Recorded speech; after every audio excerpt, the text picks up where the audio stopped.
Hey friend, so maybe nothing that bad happened to you, no big trauma that you can think of, but you still have anxiety and still struggle with that anxiousness. What gives? We're going to be looking at what trauma is, and it's not what you think it is, almost guaranteed. There are things that we experience in life that, we think, it's not really a big deal. And typically we have that thought because we're looking back at our story through our adult lens. We don't determine what is trauma or what is traumatic based on our evaluation of it. I really love this topic because it leads to freedom. We're going to be looking at wounds and gaps and what they are and how does that fit with trauma. And then anxiety, how does anxiety relate to all this? It's not just about that one experience. It teaches you something about how you can show up in the world and how you can expect the world to show up for you. Stay tuned, this episode's for you.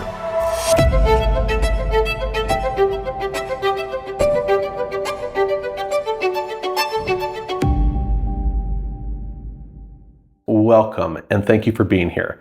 I'm Josh Spurlock. I'm a licensed professional counselor with a degree in biblical languages. I also developed a model of therapy called Neuroscience-Informed Christian Counseling and founded the faith-based therapy company, My Counselor Online. Every month, my team and I help thousands of people mature into their true self and experience true happiness. We have a 93% success rate and 4.8 stars on Trustpilot. It just works. And in this podcast, we share the secrets we've learned to true happiness, the abundant life that Jesus spoke of in John 10:10. So thanks for joining us. Let's learn something together. Hey friend, in this episode, we're going to be looking at what trauma is, and it's not what you think it is, almost guaranteed. But what it is actually matters for you and for those that you love. So we're going to be unpacking what trauma is. We're going to be looking at wounds and gaps and what they are and how does that fit with trauma. And then anxiety, how does anxiety relate to all this? Right? And just to make sense of, our experience, especially if we're in the boat of being like, I don't really think anything big or traumatic happened in my story. Like, why do I experience anxiety? What's that about? Where's it coming from? That's what we're going to unpack today. Let's dive in. I want to start though with a verse in Psalms, where the psalmist is sharing about our God and how our God feels towards the experiences of our life that are hard. I'm in Psalms chapter 56. We're looking at verse 8.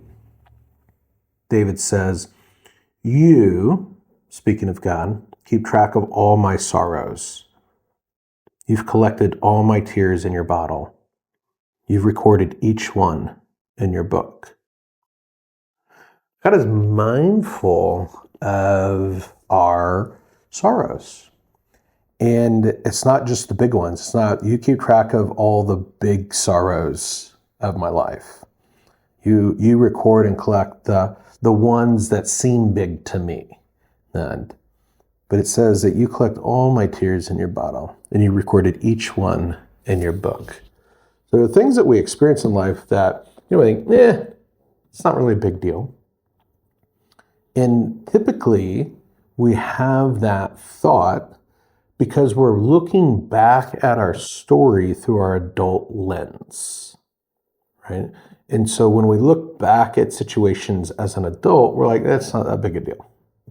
But we didn't experience our life as an adult, as a kid. We had different perspective. We didn't know then what we know now. Right? And so it's easy for us to look back and diminish the experiences that we had previously when we view them through the lens of what we know today in our adult self. So part of this has to, do with understanding just what trauma is in the first place and how experience affect us. Because I think it's a mystery for a lot of folks. For sure. I really love this topic because I actually think it's where people get stuck, because when we're thinking of it through our adult lens, we're not like, oh, that is a big deal. We're like, oh, that was, it happened. It's life. I moved on. I got over it. You didn't get over it because your nervous system remembers it. Like you can process it as an adult through that logical lens now, but that younger part of you didn't get over it. And I think I just like adore this subject because it leads to freedom. Because when we can give ourselves permission to go back to those spaces that got stuck, that God held for us till we were ready to go back to them and care for them, we can gain so much freedom. And that's been my personal experience. Like, I have experienced that in such a powerful way. And I remember, like, as these things have come up for me, I'm like, in the beginning, as I was doing this work, I was like, that's not a big deal. Why is that a thing? And, versus down the road, seeing the fruit of following the nervous system and leaning into those things. And then down the road being like, okay, well, I don't know why this is what my nervous system's bringing up, but here we go. So I have such hope and excitement that tuning into these things and giving them the honor that they deserve is such a path to it. It is part of the road to happiness. Oh, completely. Yeah. I think it's something that you said and that it's super important to tune into is we don't determine what is trauma or what is traumatic based on our evaluation of it. So let's start by just kind of defining what trauma is, because a lot of us have like a definition for the kinds of events that we think should qualify as a trauma. That should qualify for a trauma, or that often are associated totally with trauma. Yeah. Right. And so we think, oh, we have a checklist of events, and like these things are traumatic, right? And so these things result in trauma or cause trauma, and that's what trauma is. When those things are highly associated with trauma, but no event is inherently traumatic. Can you hear that? Events in themselves are not traumatic. Trauma is a response of our nervous system.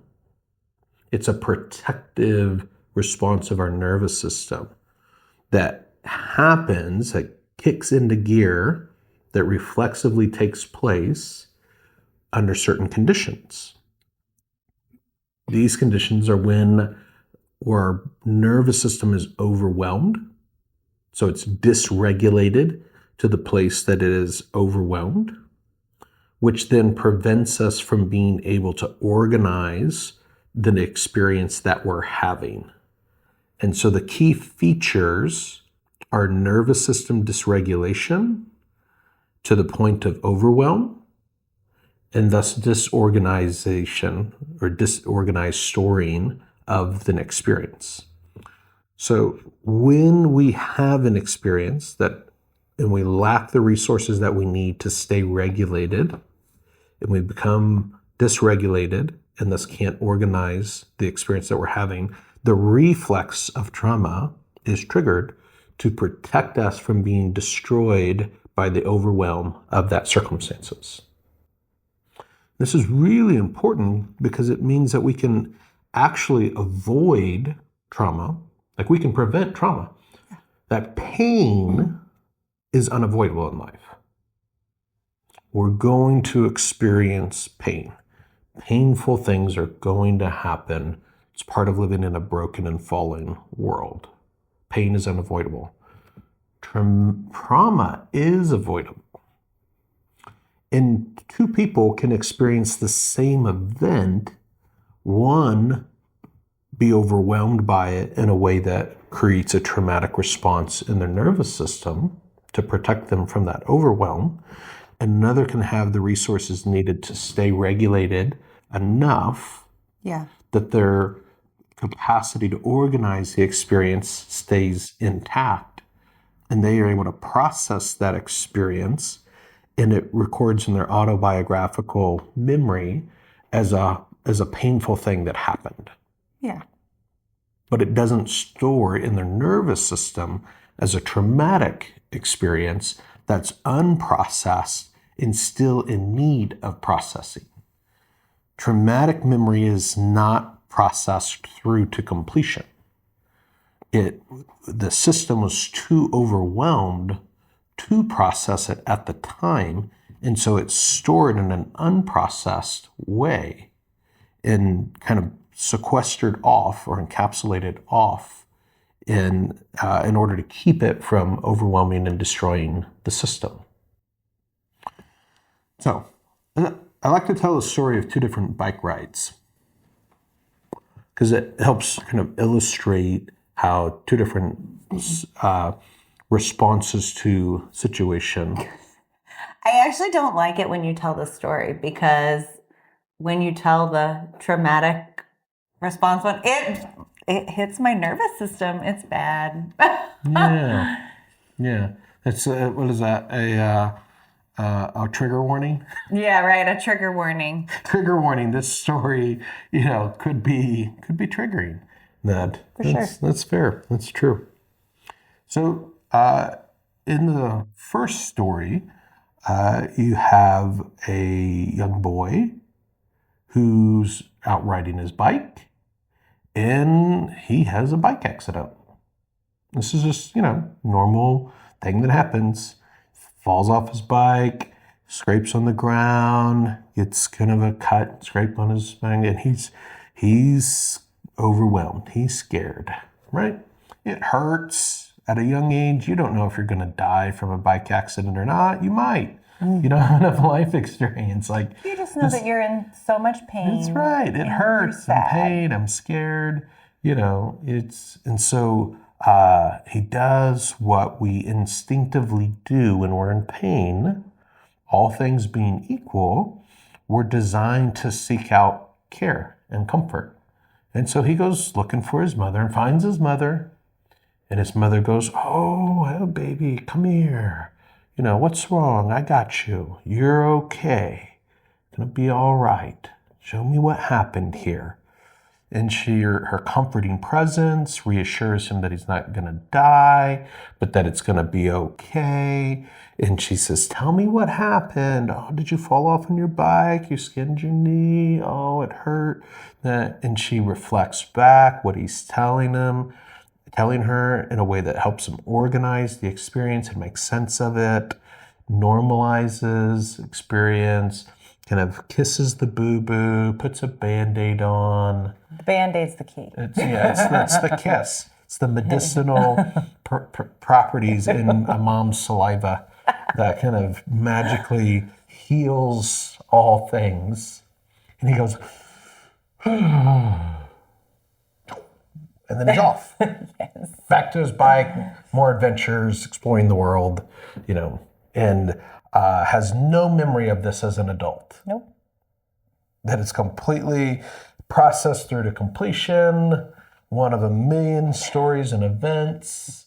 It's installed some important things in helping his developmental domains grow. He knows that hard and painful things can happen in life, but people will be there for you when you need them, and that care is available, that pain and accidents are setbacks, but they're not terminal, that the world is hard, but he has what it takes internally and in resources to navigate those hard things, so he doesn't need to be afraid of the world. He can go have adventures and explore. All of these things he's learning experientially from this experience. And it strengthens him, right? And equips him for life. And then there's the tale of the other bike ride, where same story, out riding the bike, bike accident, scraped knee. But it goes different. In the second story, there's no one to be found. And I'm hurt and I'm alone with my pain. I don't know if I'm going to be okay or not. It's scary. I'm alone with that pain and alone with that fear. Or maybe I find a parent, and what I'm met with, instead of soothing comfort, is, why are you crying? Stop being a big baby. You're fine. Or maybe, I told you not to. Go that fast. Or maybe, Take that stop road. interrupting me. I'm busy.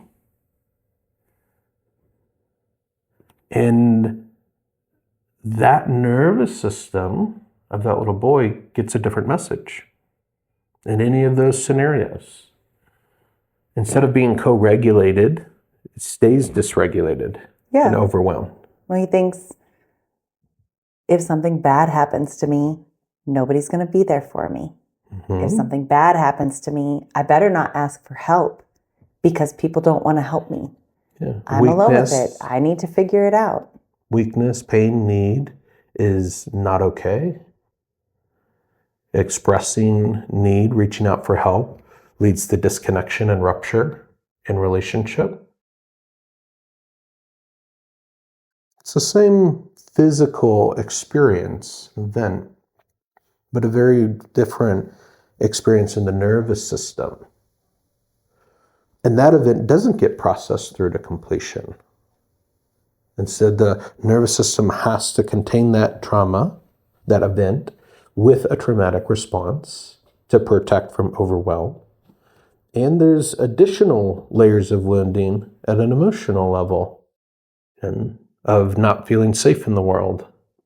Yeah, it teaches you something. It's not just about that one experience. Mm-hmm. It teaches you something about how you can show up in the world and how you can expect the world to show up for you.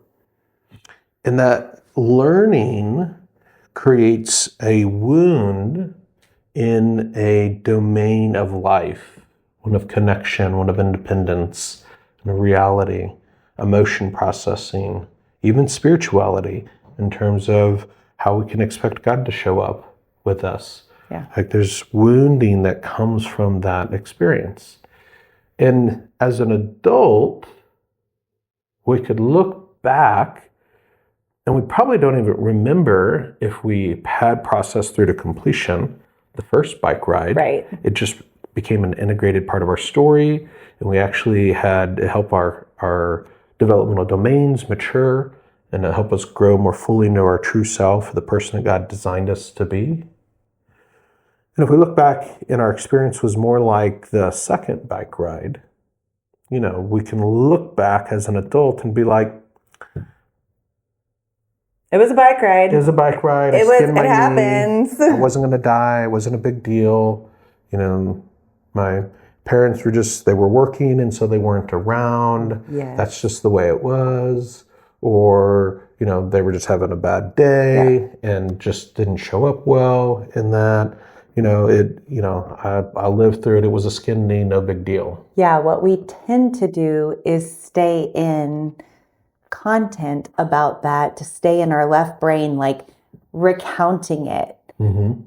What we have to be brave enough to do is to think about the emotion and give space for the emotion of how that actually felt. And sometimes we have so blocked ourselves from that because we've rationalized or logicalized, that's not a word, what it should have been or how it should have felt or how it should not have felt, that when we will slow down and actually be like, but I actually was really scared and I actually was sad.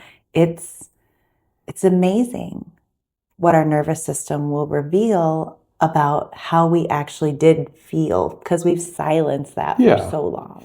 And for a lot of folks listening to you talk, what you're saying is going to feel really foreign. Totally. Right? Like they're going to go like, what are you talking about? I don't ever have that experience when I slowed down. Like, nope, that's not what happens for me. Nope, that's not my story. And so you may be tempted in hearing Cassie talk to think that's not you. That's just a you thing, Cassie. Or it's other people, and you may not judge it for other people. You may just be like, it's not your experience, right? Because if you've never had the safety for those vulnerable things to come forward, you have learned how to keep yourself safe by staying disconnected from those experiences. And so you may try even to kind of reflect back on it and be like, nope, I don't feel a thing related to it. Like it's just, It's a thing. It's a past. It's in the past. Let the past be the past, that sort of thing, which totally makes sense in the context of your story. You didn't have any other choice. There wasn't safety to be able to experience and process those experiences. And so you had to find a way forward. And so these, what we call defenses, form to keep us disconnected from that pain, because being connected with that pain in the absence of what we need to regulate it and to process it is unbearable. Like, it's overwhelming. Like, the whole point of the trauma response is to disconnect us and dissociate us from that pain so that we can keep on living and we can keep on going. But it's not without effect. That the wounds that we carry often show up in our life today as anxiety. Like, we feel angst and we feel stress. It can also show up as a intolerance for the emotional vulnerability of others, that we lack empathy, we lack the ability to connect with others, or we over-identify and others' experience of strong emotion floods us and we feel overwhelmed with emotion because the import of what's unresolved from past shows up in the present when touched on by other people's emotion or experience. And it is disruptive to our present day life and relationships because of the unfinished business, the wounds and the gaps that exist in our story. So wounds is our word. It's a Nick language word for trauma, big T and small t trauma, which you can hear in other literature. And gaps are, wounds of omission. If wounds are what happen when we have experiences that should not happen, but do happen, they leave an impact on us, wounds. Gaps are the hole that's left from things that should have happened, but didn't happen. Right? So we can have the experience with the boy who no one was there when he needed someone to be there. Well, you learn something about the world. It leaves a gap in your life when you need people and they're not there. Yeah. It's not that something happened that shouldn't have happened, but something that needed to happen didn't happen. And it left a hole, right? That's a gap in our story. It leaves a gap in us knowing how to reach out for help. There are lots of things that we learn from the absence of things that we've needed. Yeah. So these wounds and these gaps. And it can even be a practical gap, like, I got a scraped knee. How do I bandage a scraped knee? How do I take care of myself in first aid? How do I, mitigate the pain of those things? It can be emotional. It can be practical. Absolutely. Right? That knowing how to navigate the challenges of life, whatever they are, the painful things of life, whatever they are, we don't come from the womb with that knowledge. Yeah. It's skills and information gained, wisdom gained. Practical life skills and how to manage emotions, how to manage practical things in life like wound care. Yeah. If you don't know, you don't know, right? And so it leaves gaps in our story. And those gaps, when they get bumped into, those wounds, when they get bumped into, they trigger the alarm in our nervous system. They create a felt sense of threat. Either because I don't have something or know something that I need to have, need to know, or because it touches on unresolved pain that's stored traumatically within our nervous system. And so the alarm system sounds, it manifests as anxiety. It's sympathetic activation. There's a threat of some sort. And so this is why it's such a big deal that we not ignore or just try to manage the symptom of anxiety, because we'll miss what's being told underneath. And it's important that we don't try to use our adult mind to try to explain away wounds and gaps. Because if we follow the steps that we've talked about in previous episodes, and we engage in regulation, kind of get our nervous system within our window of tolerance, then we can tolerate the angst and the level of distress that we're feeling. Yeah. Because if we're so anxious that we can't tolerate it, our brain is dysregulated, we can't heal. Yeah, we can't make sense of it, organize it. Right. We can't organize it because the part of the brain that we need to do that goes offline. Right. And so when we're dysregulated out of our window of tolerance, the tools that God gave us to do it. Chopping this off. Yeah, something like that. Sits right behind your forehead. It just kind of goes dark. Doesn't really get lobotomized literally then. But we no longer have access to the brain capacities that we need to be able to organize and make sense of our experience. So you got to regulate. Then you got to engage with curiosity. What is this anxiety telling me? What might it be connected to? And under conditions of safety and compassionate curiosity, our nervous system will bring forward the things that need care, the connecting of dots between our story and our present experience. Those dots will connect because God designed the nervous system to heal. Like He wants for us to find healing around these things. And that alarm system of anxiety actually helps serve the purpose of bringing attention to those things that still need our care and be taken care of. So if we understand that lens for anxiety, and we can understand that trauma isn't a list of things that might have happened, that we look at that list and are like, nope, none of those things happened to me, therefore I have no trauma in that. I have no wounds.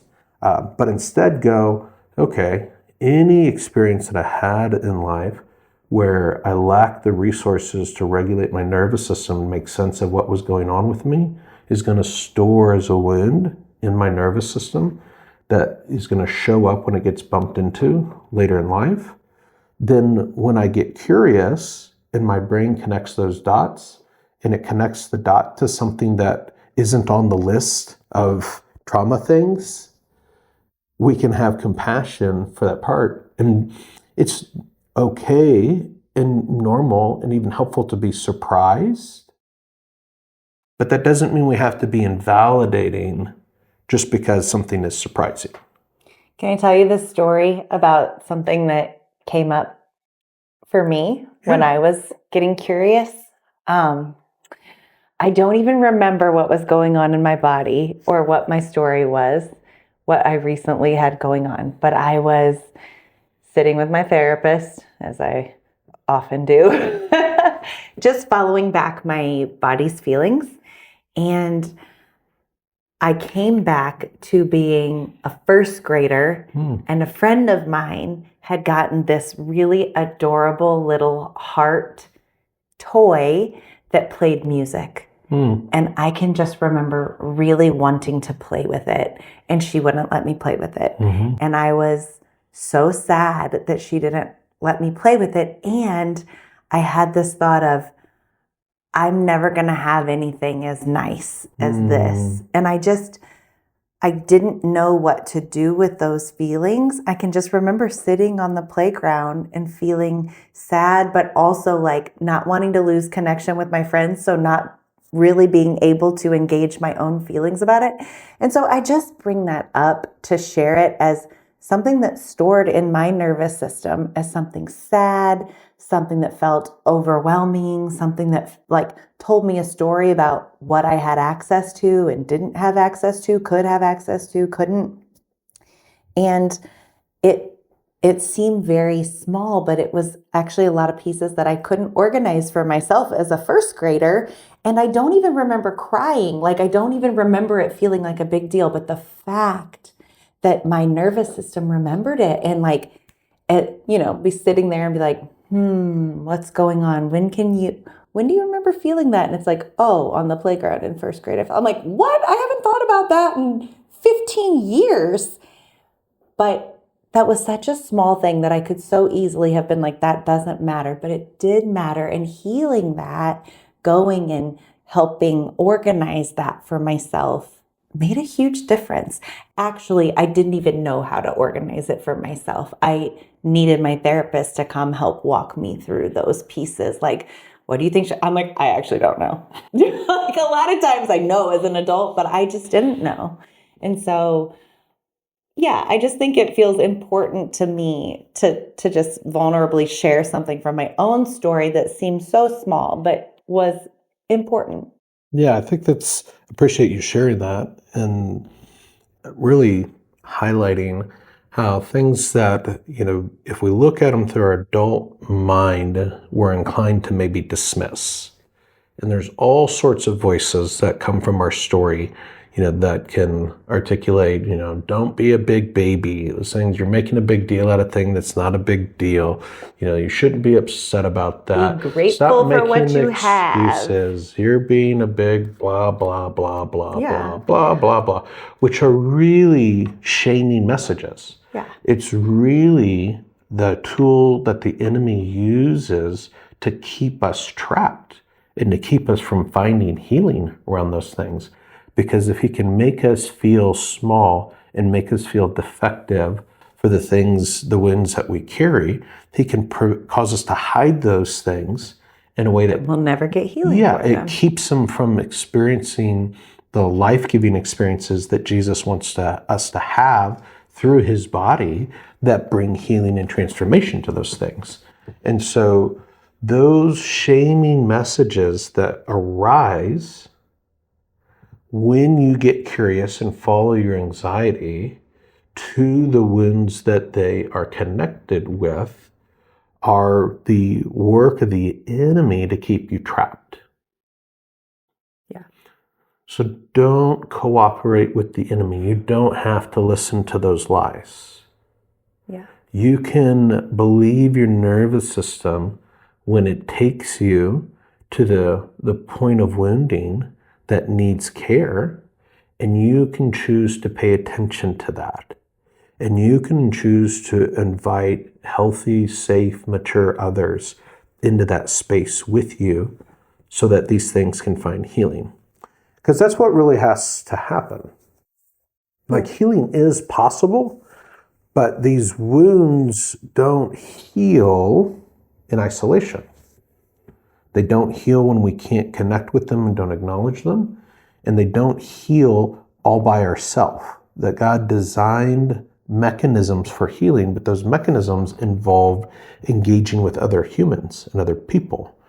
That he works through his body to create loving one another experiences that are life-giving and transformational for us. So how does that happen? Okay, let's unpack that a little bit, because this is miraculous and it's amazing, it's beautiful, it's the provision that God has made for us in our nervous system to allow healing and transformation to take place. So we used to think that we couldn't heal from these things, that our nervous system was kind of fixed. It was like damaged goods. Something happened and you're just broken, and that's just do the best you can with what you have left. Yeah, and it led to a mentality around just surviving, kind of managing symptoms so that we can just kind of make the best of life. And that has some value to it. Like, a lot of people never found full healing, but they learn how to manage their symptoms enough to keep going and still have, good and meaningful lives. And there's no knocking that. Like, that takes tremendous courage and tremendous strength. And there's a lot of people whom that's their story. There are generations of folks that didn't have access to resources, and the very best that they could do was manage their symptoms well enough to keep functioning in society then. And we saw that with a generation of folks that came back from World War II who were kind of shell-shocked from the trauma of war, and they survived by shutting down and blocking out those things, or through medicating with alcohol, or all sorts of other things. And they, did great things in this country, and they, accomplished a lot and had meaningful and full lives that were still less than what they could have been. Yeah, had they had the resources to if they had the heal resources. the things that had been wounds and gaps in their story. And many of the impacts of those things were felt by their kids, by their spouses. Totally. Where they didn't have access to emotion and weren't able to show up and be present emotionally with their families. Yeah, because if you're sequestering off big emotions in one area of your life, a lot of times you're sequestering it in other areas because you can't touch it, or it will accidentally open this box, which leaves your other relationships more shallow and lacking, and people want to go deeper with you, but you're not able to go deeper with them. Yeah. So there's compassion and grace all day long for folks that are doing the very best they can with what they've got to offer. And there's more healing available. Like, we don't just have to learn how to limp through life with the wounds that we experience, or that the experiences of our life gave us, that we can actually find healing and transformation for those things. And the process by which that happens, neurologically speaking, this is kind of the neuroscience and the medical terminology around this mechanism for transformation, is memory reconsolidation. So memory reconsolidation is what neuroscience researchers discovered in this process by which that transformation or trauma can be transformed and healed. So backing up to our previous story a little bit, there's a window of time of about 46 to 72 hours after we have a painful experience, whereby we can be soothed, regulated, and organization offered for an experience that enables our body to process that experience through to completion and store in our autobiographical narrative. And, the sooner the better, but, the prime window is like 6 hours, within an event. That's when it's most labial. It's when it's most malleable in its experience. So, that kiddo that falls off their bike, and mom's not there, and they're scared and they're overwhelmed. Mom gets home from work, hears the story, and it's like, oh, baby, I'm so sorry. And, let me see, and clean it. And I was so scared, Mom. I didn't know what to do. And I didn't know where. Oh, I'm so sorry, baby. That's, I'm sorry I wasn't there. And, you're okay now. And I've got you. And let's clean this up and let's check it out. And there's regulation and there's organization added in that experience can still process through to completion and store in that kiddo's nervous system. It's not that opportunity was missed and so it's forever gone.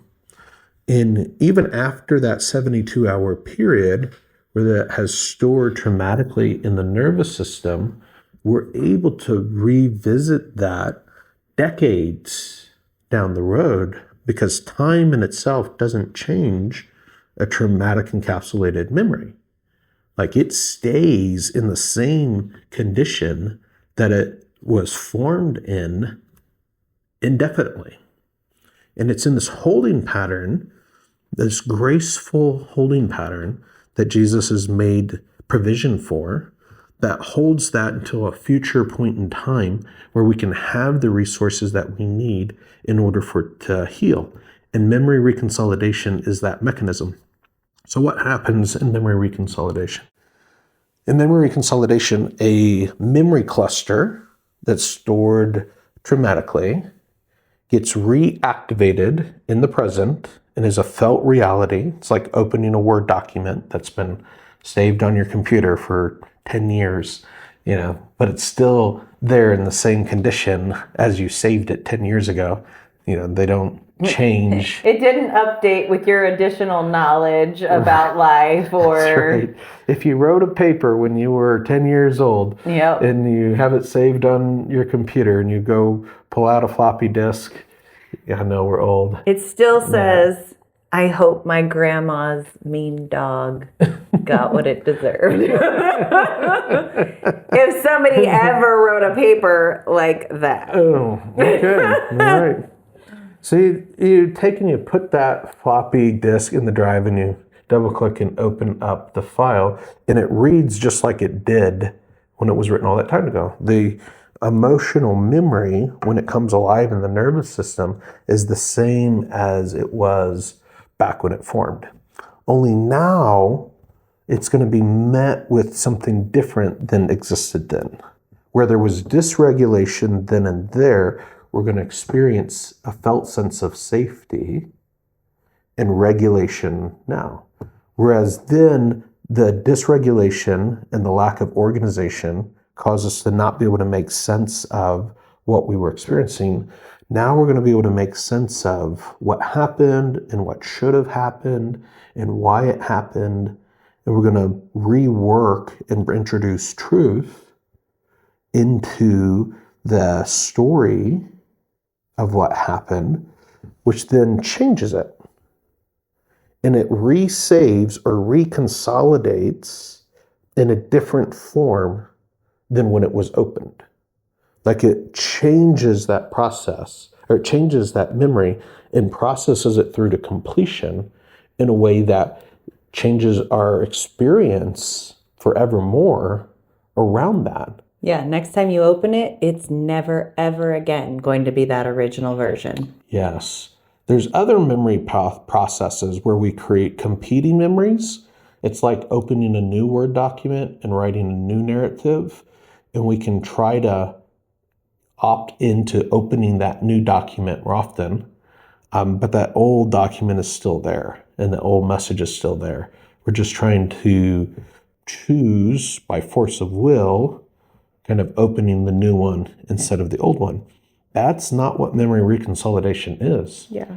Memory reconsolidation actually opens up the old memory, changes our experiencing of it, doesn't change the facts of what happened, but it does change our experiencing of the facts that happened and allows them to be regulated and organized in a truthful manner in a way that changes when it resaves.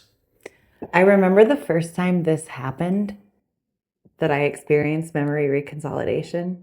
And I remember like thinking about what I had reconsolidated like 3 weeks later and being like, oh my gosh, I don't feel shame when I think about that memory anymore. Like I remember the memory, but I remember it with this new sense of okayness around it. This new sense of it's just part of my autobiographical memory. I learned from it. I have things to take away from it. It was a bummer that happened the way it is, but like it truly felt like a miracle in my body and mind. The only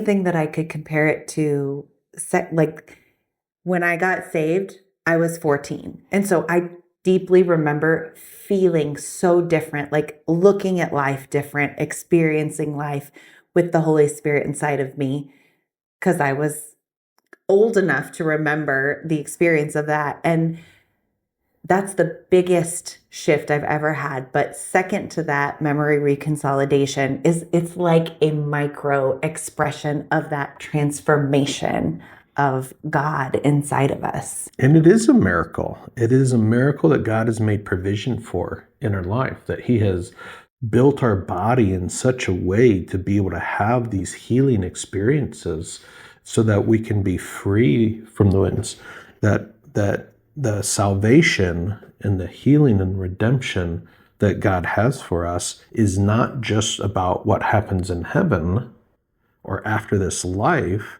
but it's healing and transformation He wants each of us to have in this life, and that He's already made provision for in your body.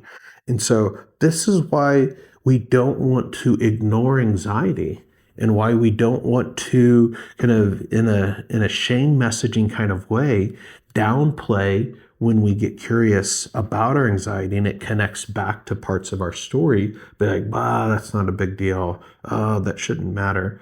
It doesn't matter if your adult mind thinks it's a big deal or not, or whether you want it to be a big deal or not. Your brain, your nervous system is connecting those dots and bringing it forward. And that tells you that it's a big deal. It tells you that there's some unfinished business there that needs care. Sometimes what comes up for me when I am getting curious, I'm like, I don't even know if that's true or if I made that up. And it's just it's so cool how God can take all these different threads and weave them together and be like, hey, dude. I don't know if he hey dudes you. He hey dudes me, like a little hey dude. But he's like, it doesn't matter. You don't have to be perfect to understand the specifics of it. I'm just trying to give you a general sense of what I need to heal. And so, yeah, I think I'm just trying to like name all the pieces that in my story have been barriers to getting this healing that we're talking about. So this healing, this memory reconsolidation process requires a mismatching experience that we have with another human. Like we can't walk through this process on our own. That God designed us to bear one another's burdens and to find healing in community that He is empowering and making happen through His community. But this is the loving one another and bearing one another's burdens, and so fulfilling the law of Christ of loving one another and loving your neighbor as yourself. Like these are the kinds of life-giving experiences that God wants for us to have. And that can happen in therapy. You know, I'm a counselor, I'm a therapist, we have a therapist, we do our own work. It can happen in that context, but that's not the only context that it can happen. Like we can have these life-giving experiences with peers in our life, what we call iron sharpeners. We can have it with mentors that are in our life. You know, all that's required is that we have a felt sense of safety in the relationship, and that we're able to follow the nervous system as it brings forward these things that need to be healed, and that we are able to provide to these wounded parts of ourself what they always needed but was absent before. Let me add a little asterisk to that. When we follow the nervous system and provide to these wounded parts, I think one of the reasons that we can get stuck is we don't want to feel the feelings that those wounded parts felt. But if we don't allow our nervous system to pull them up, then we actually don't know what it is exactly that they needed. Like we as adults can be like, well, maybe you needed this, or maybe you needed this, or maybe you needed this. But we have to allow that part that is stored traumatically to share what it needed, to feel those feelings, because then it can actually feel the receiving of comfort or information or whatever it was. If we just try to talk ourselves through it without feeling the feelings, it will not update. Totally. These things actually have to come online in the nervous system. Like talking about changes that you want to make in a Word document that's saved on your disk drive that won't make those changes happen. Like we can be aware of wounds that we have and we can talk about them ad nauseum. And talking about it won't change what's happening. We actually have to have the experience of opening that document up, of bringing that memory online in a way that we feel the emotions of it in order for us to feel the mismatch of the new experience that we have that brings transformation. And so if we're in this dissociated, detached way where we're looking at a memory and talking about it, but it's not alive and opened up and we're not experiencing it, then that won't update that memory. That won't update that experience.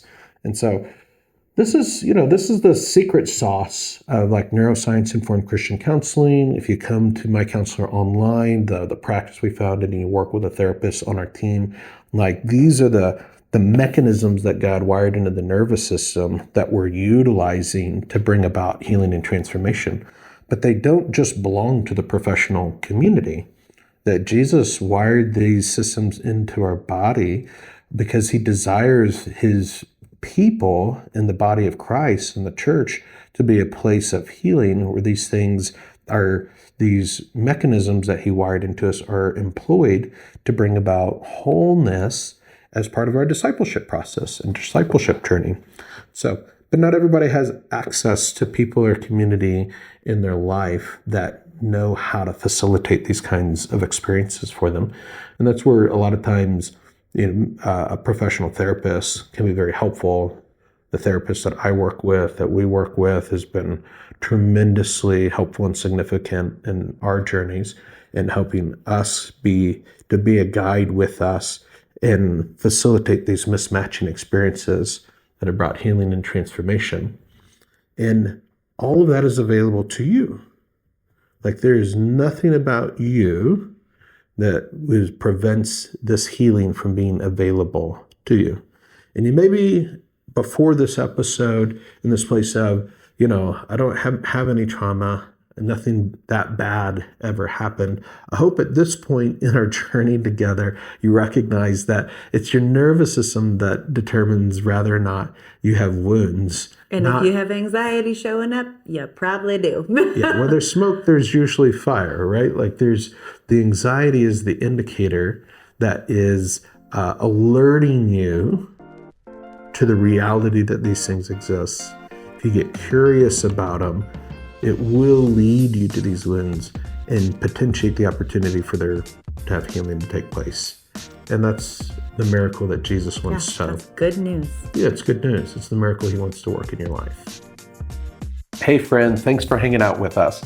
If you've learned something, please subscribe and share it with somebody you love. You'll probably also like some of the other videos that we have, and so we'll link to those around here. Check them out and we'll keep learning together. And remember, Jesus wants you to live an abundant life, to mature into your true self, like the version of you that he created you to be and that he wants you to mature into, so that you can experience true happiness in him, a life characterized by peace, joy, and hope. And we're here cheering you on as you mature into your true self and experience true happiness. We love you, and we'll see you down the road.